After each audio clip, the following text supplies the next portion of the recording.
Today on DLC Talks, I will be talking about working women and their power to say a yes. I think I'm the most unlikely person to be standing here and giving this, or having this conversation with you guys. Because for me, when I started out my career 20 years ago, this was not the life that I had envisioned for myself. This is not what I wanted to be. Because while I was growing up in a small town, the people that I had around me weren't exactly my role models for a life like this. I come from a slightly dysfunctional and broken family, so in my head, the idea of a perfect life was extremely fairy tale-ish. I wanted to marry my Prince Charming and build a nice, quaint little farmhouse with white picket fence, and have multiple kids and many dogs, and that was my idea of a perfect life. Nothing in life pans out the way you envision your life to be. And here I am, the most unlikely person to be standing here and having a conversation on leadership and more specifically women leadership. So what happened? What happened in the past 20 years? So I would want to start off with a very small little anecdote on when my career began. Like most girls, girls are diligent and hardworking and good at academics. I was good at academics and I kept clearing one exam after the other. But in my head, those exams were just leading me to my Prince Charming and, to my picket-fenced farmhouse.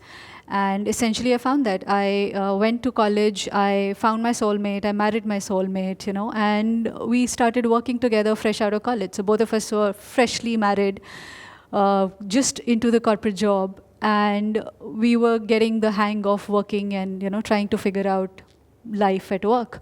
So let me first tell you what a corporate life is all about, because I've spent 2 decades in it now, and only now I think I have a little bit of understanding of it. And when I started off, I used to call it Hunger Games. And technically that's what it is. You have to survive, you have to be one of the fittest, and you have to keep moving one step on the ladder, and you keep taking those steps. For one big brand where we had to go and interview, and there was a multiple long round of process around it. So there were tests, there was GD, there was multiple forms that you had to fill up, and it was essentially one stage after the other that you had to clear those exams. It was a month-long process, and I did not get that job. My husband did. So after a few years down the line, because we became friends with that interview panel, and during one of the dinner conversations, we were generally asking on what went right and what went wrong. And this is, after quite a few years down the line. So one of the members who was on that panel, she specifically mentioned that, while both of you were capable and both of you came across as so talented, but I did not see the hunger in you. And that's when it struck me, and this also struck me a decade down the line, that why was it hunger missing? Because in my version of life, a woman was not supposed to be the one front-ending this part of life, which was having a career. So what did it teach me, and what did I learn of that, and why am I revisiting it after so many years? What happened, And I think one thing that I learned from that exercise, or from that, that entire process, was that I should not ever quit before I know what am I quitting.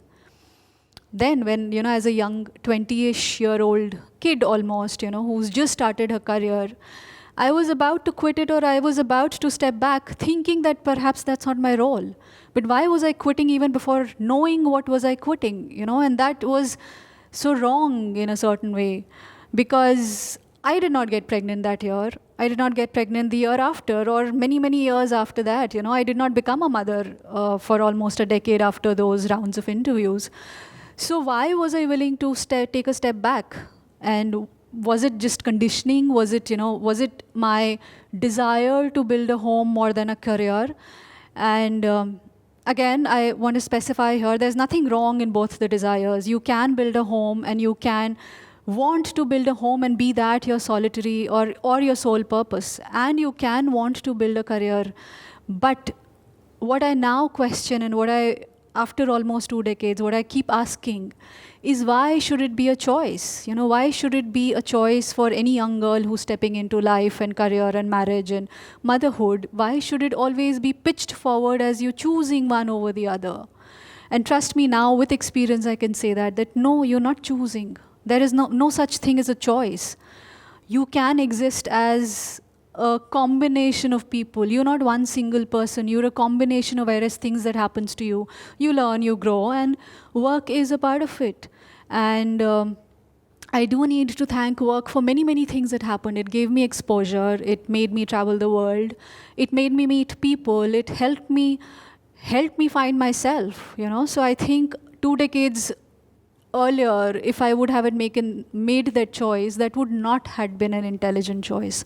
That would not have been something that was informed, and you cannot make an informed decision till you really live through it. So that was my first, I would say, learning, that whatever you decide to do, at least first immerse yourself in it. At least first figure out what is it that you're trying to leave, what is it that you are trying not to do, because a lot of times life doesn't turn out the way you envision it to be. Life has its own flow, and I think you need to carry forward with that energy, and in that energy, and it will take you in directions that you would have never thought of, and if as a 20-year-old I didn't know what, marriage, motherhood, career, and what sort of combination of it would define me, then standing here as I think a 44-year-old, I don't know what the next 2 decades will define me, So again, standing here, if as a 44-year-old I decide for myself that, this is right or wrong for me, I don't think there'll be the right way to approach life, because I need to know what I'm stepping into. So that's when I come to my next learning that I've had in my past 2 decades of living and working and balancing yes, I have a child, yes, I have a career, yes, I have a home that I'm managing, but that's exactly what a lot of women are doing. And a lot of women are angsting over, and a lot of women are questioning themselves over it. But what is it that I've learned in the past 2 decades of doing it, and consistently doing it? And that's my learning number 2, that you need to learn to say yes. You need to learn to say yes to a lot many things that will come your way. So before you say no, you learn to say a yes. And that yes will take you in so many different directions, and specifically when you're working, and you're in a corporate space, and you're in that, as I call it, the Hunger Game space, where, it's competitive, it's neck break speed. It's not easy. I'm not saying that corporate world is easy. But again, that's a choice that you're making for yourself, right? So you have to put in as much as you can into it. You have to shape your career to the best of your ability. And for doing that, you need to start raising your hand. You need to start saying yes to a lot many things without being constrained by saying, okay, this is my role. In the sense that, oh, I'm a mother, and probably being a mother does not enable me to travel. Again, let me go back to what happened when eventually I did become a mother. After so many years of trying to say no and yes to things, eventually I did become a mother. And there's no such light bulb that goes on in your head and you're like, oh, I'm a mother and these are the ways in which you can do things and this is right and this is wrong. Motherhood is the most exhausting experience ever. And it's, again, not easy. So while Hunger Game is on one side, if you add up the motherhood experience to it, and specifically for a woman, because there's so many things that are changing around you. Your body changes, your relationship changes, your relationship with yourself changes, your expectation from yourself changes. And in all of that, there's a new life that is with you. You're responsible for that life. And for the very first time, I think, you are expected to live for somebody else. And you want to do that. So if marriage and work was something that I had not envisioned it, and it did not turn out the way I had envisioned it, trust me, motherhood was completely different spectrum altogether. Marriage, career, and parenting would just completely flip you off, because that's something that you're not trained for, and that's what I felt, because career was something that gradually moved, right? Because you learned while you were going forward. You had mentors. You failed, and yes, there was somebody on top of you, who would take either the brunt of it or help you find a different path.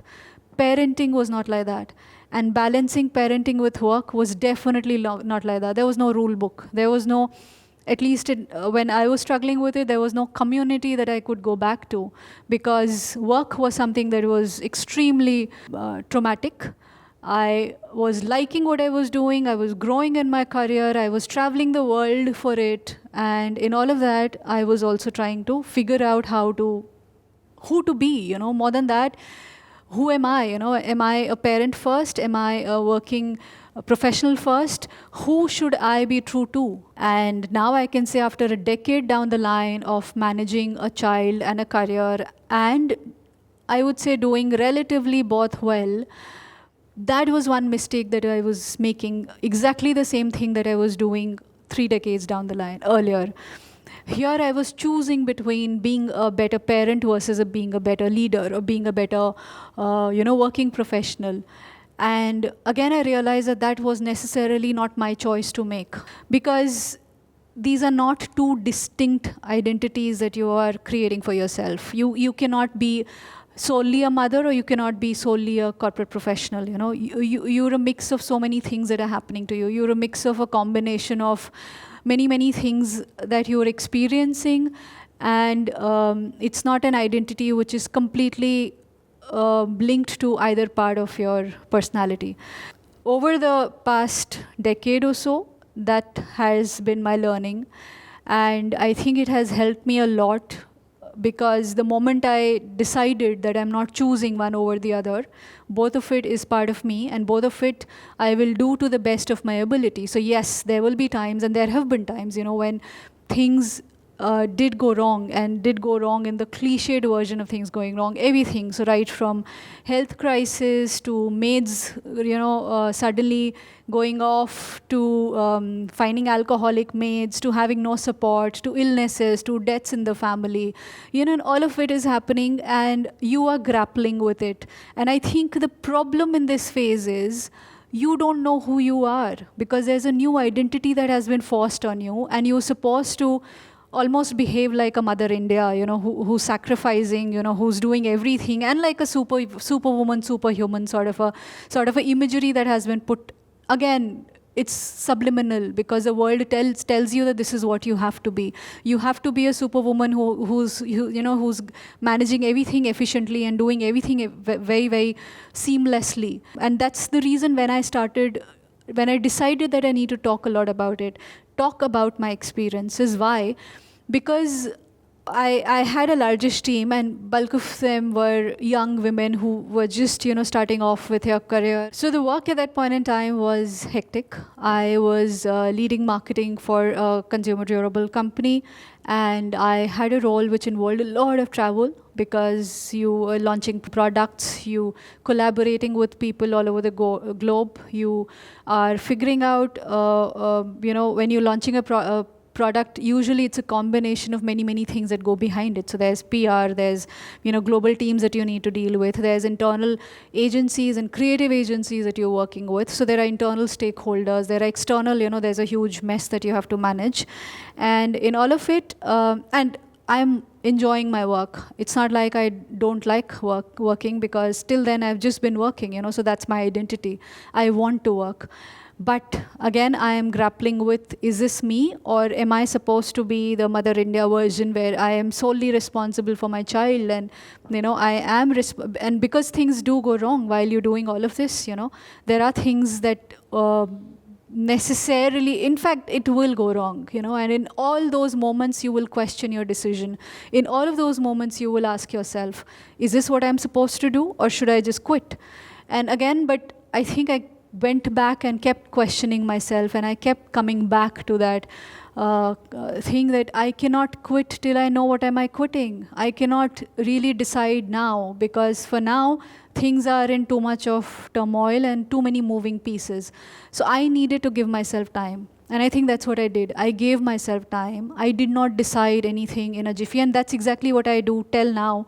To a lot of my team members who come in and who have those phases, because you do get those moments when you really don't know what is the right thing to do, because it's not just your life that you're impacting somebody else's life as well. So is it the right thing to do, and what is the cost benefit analysis of it? What I've learned is, at times the best way to move forward is to not really do something, because you can make informed decisions and choices for yourself only when you know what you are deciding against. Till you really live through it, you will not know what you are deciding for. So that's what I did. I lived through it. I had my share of upheavals. I had my share of ups and downs in both my career and my parenting and my relationships. But I think I stuck on to it.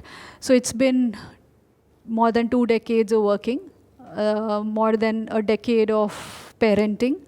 And hopefully at 44, when I stand here and I look at the next 2 decades of my life, I will not take decisions basis, again, some sort of a convoluted imagery of what life or society or parents or peers around you force on you, saying that this is an ideal definition of a successful life or a successful career. And I think what I've learned is you should just decide for yourself and be true to who you are. And that takes time and that takes patience. It's not something that comes naturally.